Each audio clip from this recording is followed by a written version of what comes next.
You know what absolutely disgusts me? The sheer disrespect, the calculated brutality, the complete and utter disregard for human decency that we witnessed this week. And before you hit that back button, before you scroll past thinking this is just another wrestling recap, let me tell you something that's going to make your blood boil.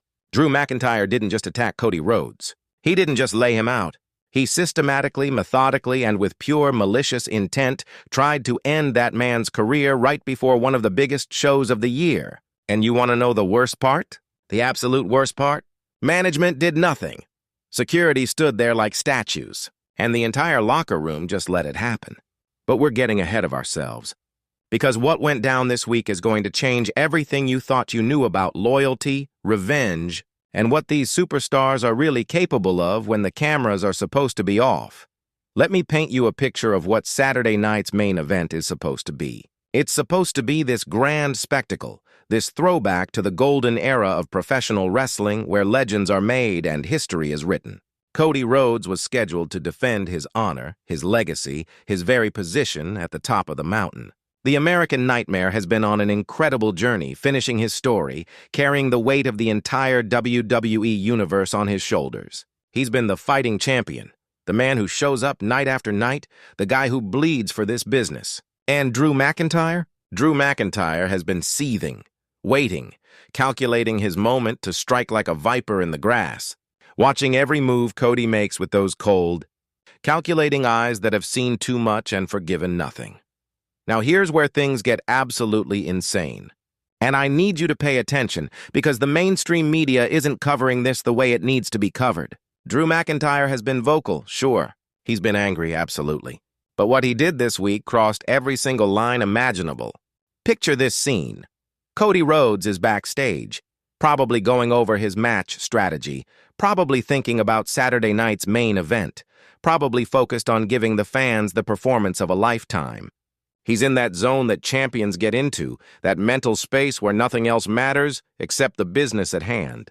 The American Nightmare was likely reviewing footage, talking with producers, making sure every detail of his upcoming appearance would be perfect, because that's who Cody is. That's the level of professionalism and dedication that made him the face of this company.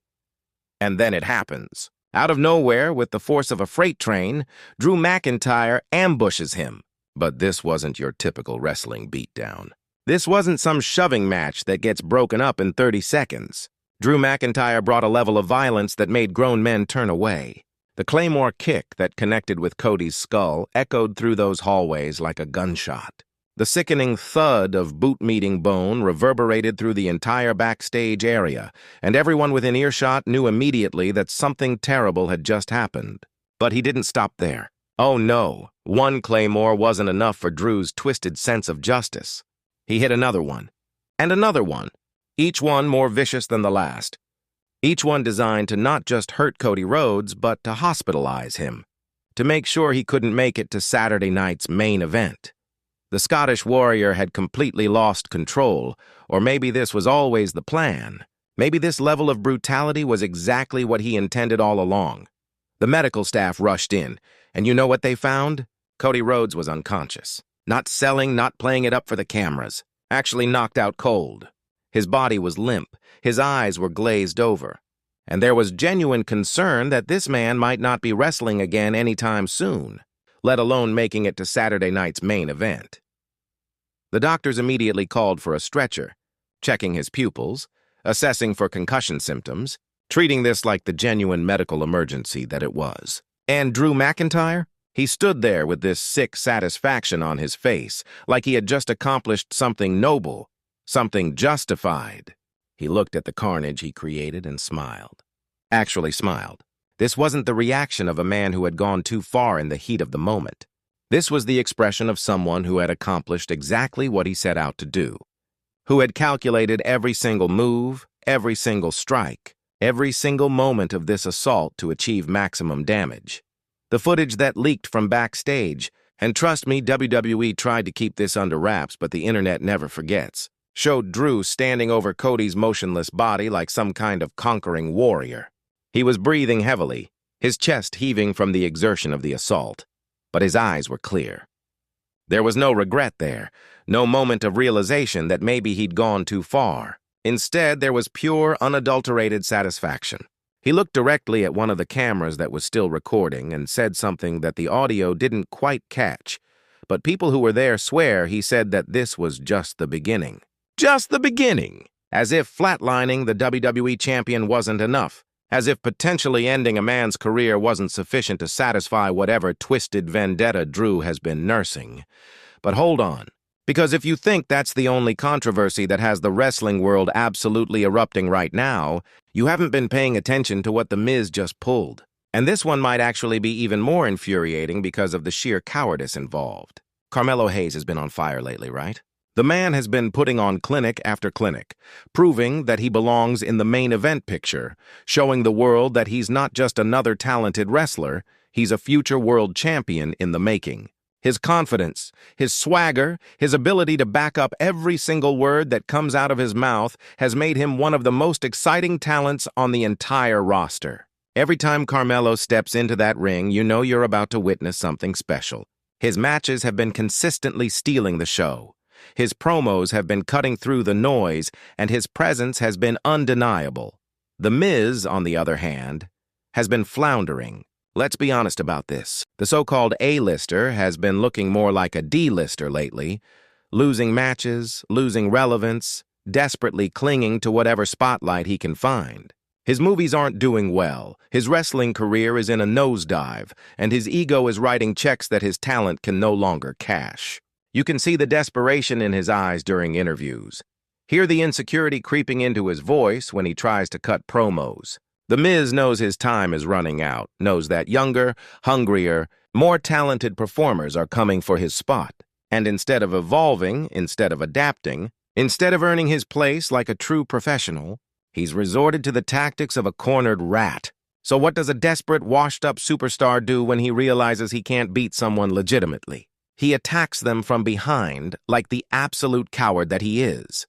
Carmelo Hayes was giving an interview, talking about his upcoming opportunities, discussing his future in WWE, being professional and respectful. He was articulating his vision, explaining why he belongs at the top of the card, making a compelling case for why the WWE Universe should get behind him.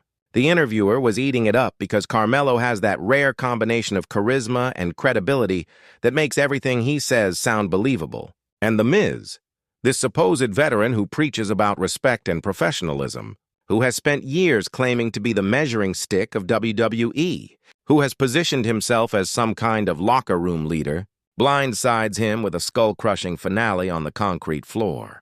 Not on the mat, not in the ring where there's some protection, but on the unforgiving concrete where careers end and bodies break. The sound of Carmelo's body hitting that ground made everyone in the arena gasp.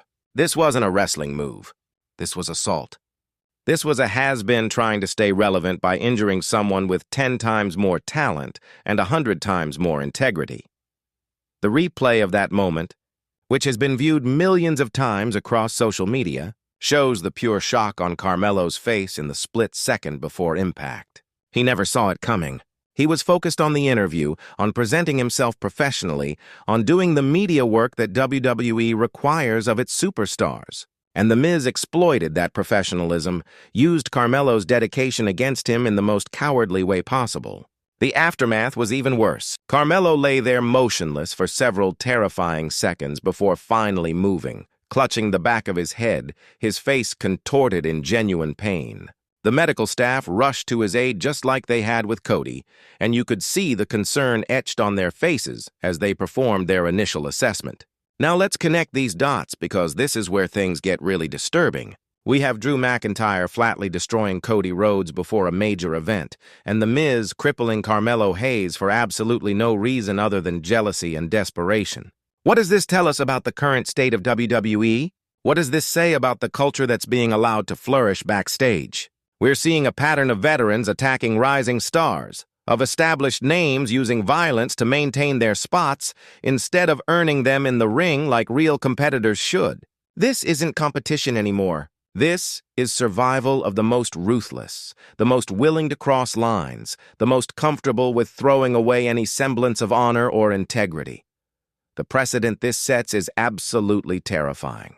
If Drew McIntyre can take out the WWE champion with zero consequences, what's stopping anyone else from doing the same thing? If The Miz can assault someone during an interview and just walk away, why should anyone bother having actual matches? We're entering dangerous territory where the rules don't matter, where contracts are meaningless, and where the person with the most willingness to commit violence outside the rules wins.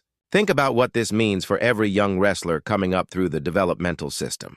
Every independent wrestler who dreams of making it to WWE, every performer who believes that talent and hard work will be enough. They're watching this and learning that none of that matters if someone more established decides you're a threat and takes you out before you can reach your potential. And here's what really gets me fired up. The response from WWE management has been absolutely pathetic. Where's the suspension? Where's the fine? Where's the criminal charges for what is essentially assault and battery? In any other workplace in America, if you attacked a co-worker like Drew attacked Cody, you'd be fired immediately and probably arrested. Security would escort you from the building in handcuffs. The police would be called. Charges would be filed. But in WWE, it's just another Tuesday. The lack of accountability is absolutely staggering and sets a horrific example for everyone watching. WWE's official statement was some generic nonsense about how they're reviewing the situation and will take appropriate action, which is corporate speak for absolutely nothing is going to happen. Saturday night's main event is supposed to be this celebration of wrestling, but how can we celebrate when we don't even know if Cody Rhodes is going to be medically cleared to compete? How can we enjoy the spectacle when we know that cowards like The Miz are running around attacking people who are better than them? The entire event is now overshadowed by these acts of cowardice and brutality, and nobody in power seems to care enough to do anything about it.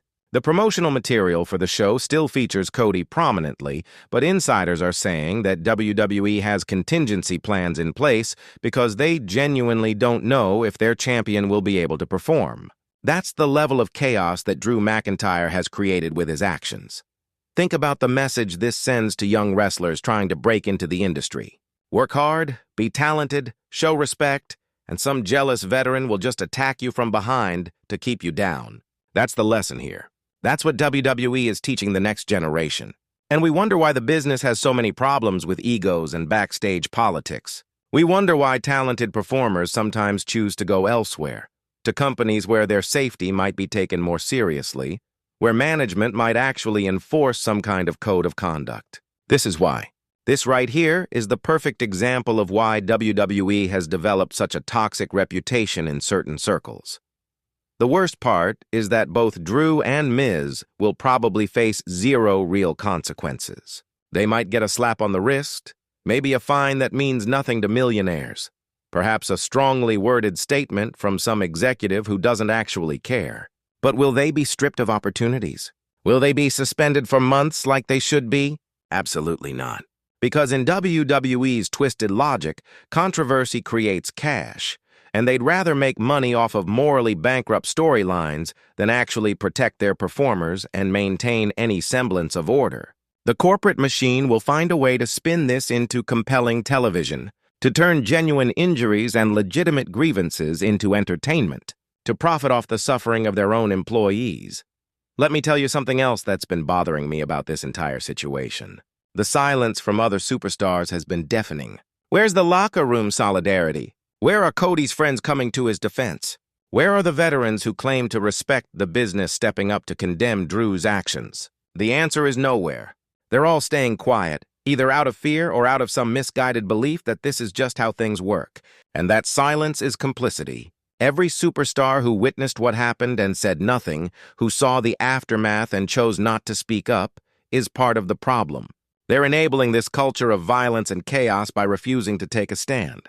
The fans deserve better than this. We pay our hard-earned money to watch talented performers compete in the ring, not to witness backstage assaults that could legitimately end careers. We invest our time and emotion into these stories, into these characters, and we deserve to know that the people we're cheering for are being protected by the company they work for. But time and time again, WWE demonstrates that performer safety takes a backseat to shock value and ratings. They'd rather have us talking about these horrific incidents than actually prevent them from happening in the first place. So here we are, days away from Saturday night's main event. with Cody Rhodes possibly unable to compete because of a vicious, unprovoked attack, with Carmelo Hayes nursing injuries from a blindside assault, and with two cowards walking around like they accomplished something meaningful. This is where we're at in wrestling in 2025. This is the state of sports entertainment. And honestly, it's absolutely infuriating that we're supposed to just accept this as normal, as part of the show, as entertainment.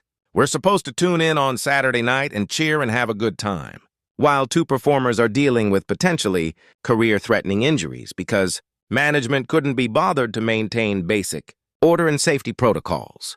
Want to know what you think about all this madness? Because I guarantee your blood is boiling just like mine.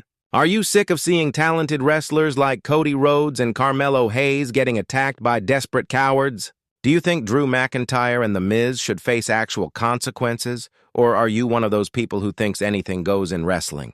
Drop your thoughts in the comments right now, because this conversation needs to happen. Smash that like button if you're as disgusted as I am by these cowardly attacks. And share this video with everyone who needs to